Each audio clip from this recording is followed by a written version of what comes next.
शामी कबाब बनाने हैं मेरे पास तकरीबन ये एक पाव से थोड़ा सा ही ज़्यादा गोश्त है, तो थोड़े से ही कबाब बनाने हैं। तो पहले मैंने ना इसे उबलने चढ़ाया, अभी इसमें बाकी चीज़ें डालनी हैं। अब इस गोश्त को उबाल आने वाला है।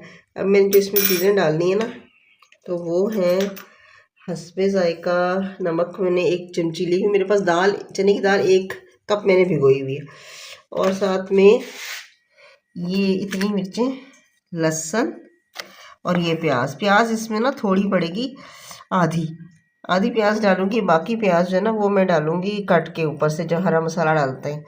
तो बस मिर्चें, लहसुन और थोड़ी सी प्याज ये डालनी है, और कुकर को हमने कर देना है बंद।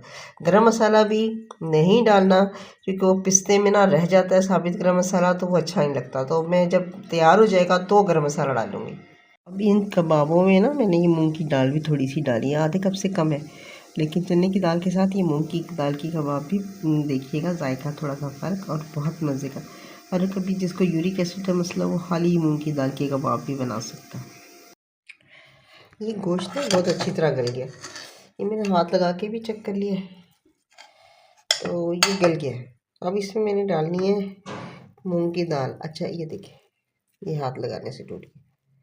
ये तो मैंने मूंग की दाल डालनी है। तो मूंग की दाल मैंने भिगोई नहीं थी, क्योंकि चना की दाल टाइम लेती है। अगर मूंग की दाल भिगो देती तो ये कुकर में चिपक जाती, इसलिए आप पहले मूंग की दाल डालनी है। अब ये मूंग की दाल ये डालनी है, इसके साथ मैंने चने की भिगोई है तो वो डालनी है। ये चने की दाल ना, ये देखें भीग गई तो ये नरम पड़ गई, ये भी नरम पड़ गई। अब ये इसमें डाल देंगे, पानी इसका काफ़ी है, तो पानी और डालने की ज़रूरत नहीं है। और फिर वेट लगा देना। अच्छा, नमक इसमें एडजस्ट करना है अपने हिसाब से, नमक भी और मिर्चें भी मैंने कम रखा है, आप अपने हिसाब से नमक मिर्ची डाल दें। कबाबों में ना डालने के लिए ये मैंने अदरक काटा है बहुत छोटा छोटा बारीक, और ये प्याज और ये धनिया और पुदीना। तो पहले मैंने कबाब तैयार कर लिए हैं, अब इनको पीसना है। ये कीमा पीस के, इसमें चने की दाल और मूंग की दाल है, तो इसमें मैंने डालना है थोड़ा सा खुश्क पुदीना, ये इतना ही।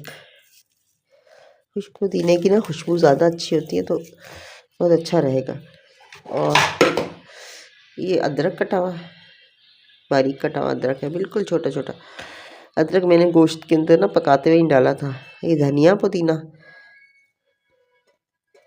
और ये प्याज ये शामिल करती इसमें।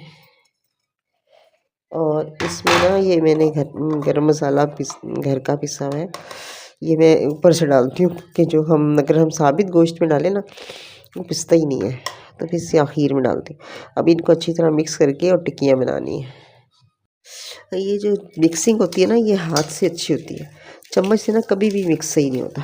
तो बस इसको अच्छी तरह मिक्स करना है इस तरह हाथों की मदद से। अब देखें हर चीज़ इसमें यकजान हो गई है। बस अब ये तैयार हो गया, इसकी ना टिक्कियाँ बस घड़नी है इस तरह ना। अब ये सारे कबाब बन गए। अब इन्हें ना ज़्यादा खुले तेल में फ्राई करें तो ज़्यादा मज़ेदार होते हैं, शैलो फ्राई भी हो जाते हैं, लेकिन मज़ा खुले तेल में ही करने का आता है। ये सब बन गए।